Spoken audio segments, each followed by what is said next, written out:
guys, good morning. So म आज भर्खरै उठेको र as you guys can see मैले कपालमा चाहिँ तेल लगाएको छु र guys welcome back to my channel. Thank you so much for subscribing to my channel, and if you haven't subscribed to my channel already, go ahead and do that, and also give me a thumbs up to make my day.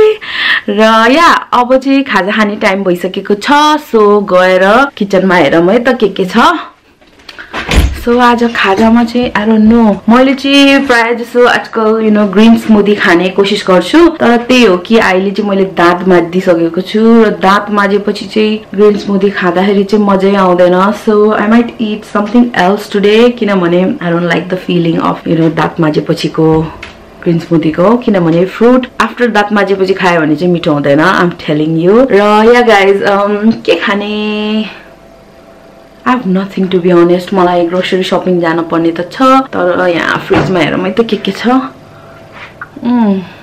फ्रिजमा त फ्रुट्सहरु मात्रै छ.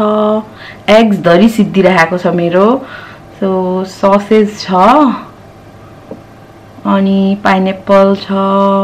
Let me show you है के छ. So basically मेरो फ्रिजमा चाहिँ फ्रुट्सहरु मात्रै छ. अंगुर छ, pineapple अनि के छ, sausage पनि छ, but yeah, apple पनि छ. I don't know what I want to eat guys. के खाने, bread पनि सिद्धिरहेको छ. So really don't know what I want to eat. यहाँ चाहिँ अरु सामानहरु छ कपबोर्डमा. के खाने, no idea guys. एकछिनमा वरिपरि हेर्छु अनि I will tell you what I'm going to eat है. So guys के नरहेछ. So I decided to eat cereal हैन. यो हो त्यो cereal. I guess मेरो बुढाले लिडलबाट ल्याएको हो यो चाहिँ. So यो खानु पर्ला.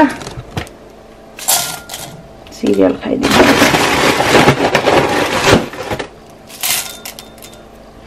अनि for दूध I am using this one. यो चाहिँ semi skimmed fresh milk हो. र यो खान्छु. भयो भने एउटा अझै केरा पनि खानु पर्ला. ब्रेकफास्ट खाएँ है त मैले.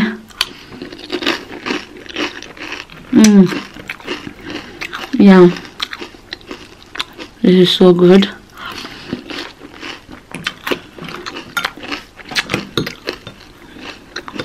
तपाईहरुको फेभरेट सिरियल कुन हो? Let me know guys. किनभने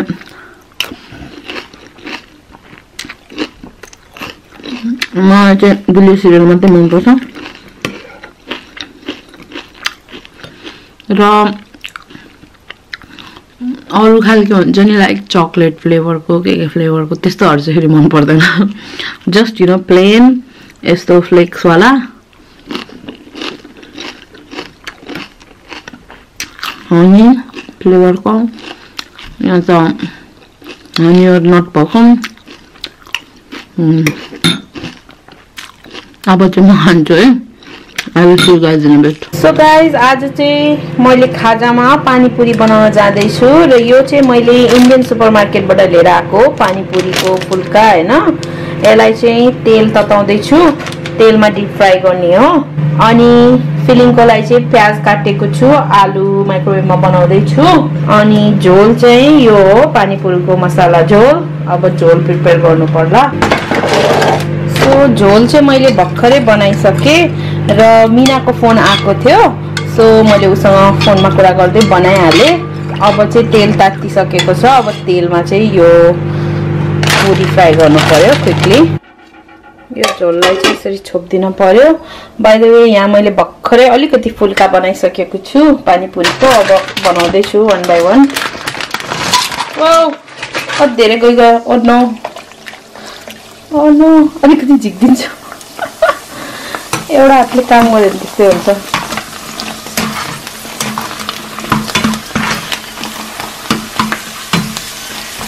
कस्तो मजाले फुल्लिदो रहेछ. मैले नि फर्स्ट टाइमै ल्याएको हो. एउटा दुईटा चाहिँ फुल्ले छैन, तर स्टिल हैन यतिको फुलेको भन्नु नै राम्रो हो.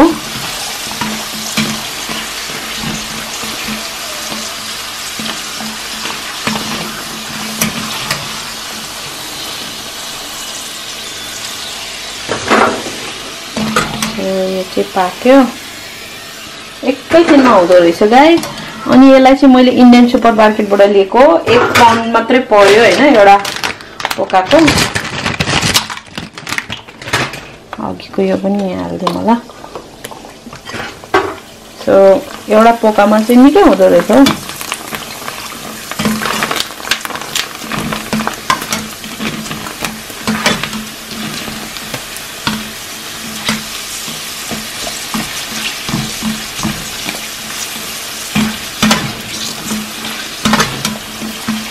पकाउन कस्तो मजा आउँदो रहेछ यो गाइस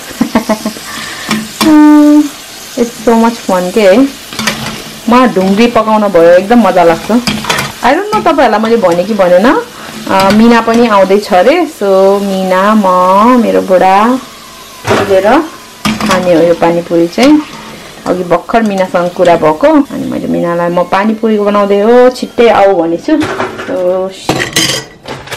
मीना आउँदै छ यहाँ चाहिँ दुईटा मात्रै भयो अर्को पनि पर्यो वेट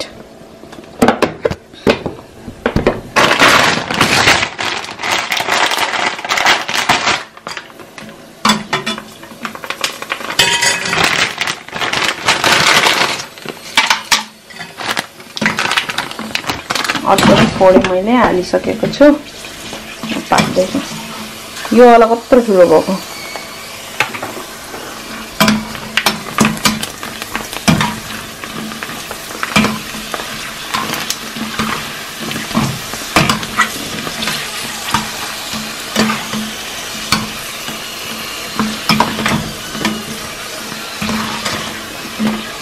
यिनीहरु कत्रो पर्छ so big एउटा दुईटा चाहिँ नफुल्लिदो रहेछ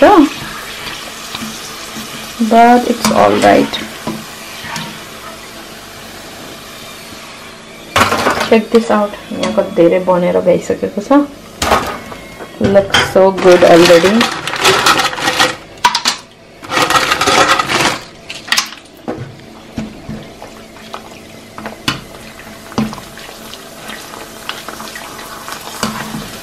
ल अब चाहिँ म सबै बनाएर भ्याउँछु अनि त्यो पानीपुरीको हुन्छ नि भित्रको पनि बनाउँछु त्यसपछि चाहिँ आई विल शो यु है कस्तो देख्छ मेरो पानीपुरी आफ्टर इट्स डन किनभने मलाई पनि थाहा छैन कस्तो देख्छ आफ्टर इट्स डन भनेर तर यो वाला चाहिँ मैले मीनाको घरमा ट्राई गरेको थिएँ यस्तो वाला पानीपुरी अस्ति न जाँदाखेरि and it was really good त्यही भएर नै मैले मगाएको हो So I'm going to do this quickly and I will see you guys in a bit. So guys, Meena हरु आइसकेको छ सो यो चाहिँ हो पानीपुरीको भित्रको के भन्छ मसाला यो फुल्का भइहाल्यो यो चाहिँ पानीपुरीको झोल अनि यो चाहिँ मोमो हो डिप फ्राइड मोमो सो अब चाहिँ हामी खानु पर्ला मेरो बुढालाई चाहिँ राखिदिन्छु अलिकति या ल सामान ओसारिसक्यो खामै मीना बस Nidima What are you eating? Momo है निदिमालाई चाहिँ मोमो मन पर्छ त्यही भएर मोमो खाँदैछ निदिमा हामी चाहिँ पानीपुरी ल let's eat say hi Nidima you want to be in the video didn't you you look so happy eh okay let's eat now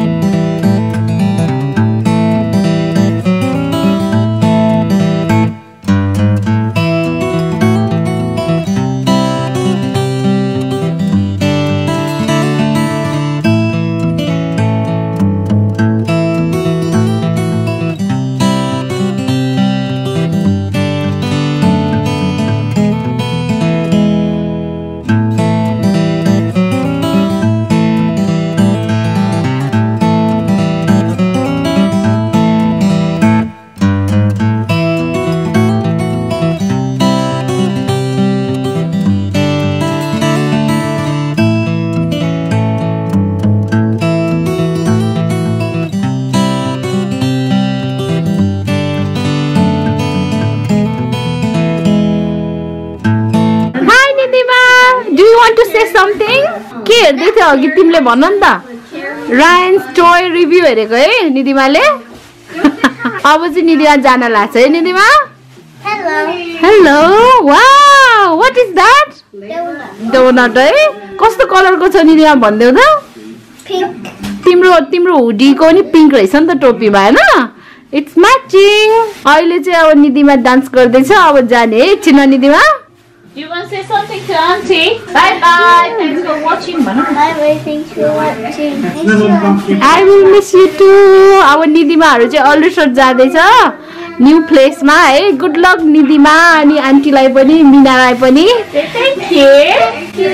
अनि stay happy अनि healthy है निधिमा Okay, bye. See you all. So guys, you already saw Nidima र Mina, they have already left. र Nidima र Mina र उसको whole family चाहिँ अहिले अल्ट्रेसर्ट मुभ हुन लागेको छ न्यू प्लेसमा जाँदैछ उनीहरु so I would like to wish them good luck हैन anyways आज एकदमै रमाइलो भयो मिनासँग अनि आज चाहिँ हामी यहाँ बसिरहेको थियो मिना हामीहरु सबै अनि I got a delivery basically यो आको रहेछ यो चाहिँ मैले लाइक शपिङ अमेजन मा गरिराख्दाखेरि चाहिँ देखेको थिए अनि यो चाहिँ स्किन प्राइमर हो सो एकदमै राम्रो हुन्छ भनेको छ so I will do a review हैन भोलि so come back tomorrow by the way अहिले चाहिँ 5 घटिसकेको छ हामी चाहिँ एकदमै लामो गफ गर्दै बस्यो स्पाइसी नुडल पनि खायो एकछिन पछि सो या आजको दिन चाहिँ हामी गफ चिटच्याट गरेर नै बित्यो but It was really fun catching up with Mina and Mina le driving pani pass gareko raicha so I would like to congratulate her again driving pass garekoma ani I'm really happy for her ani that's about it guys ajako lai chai yeti nai thank you so much for coming back I will see you guys very soon bye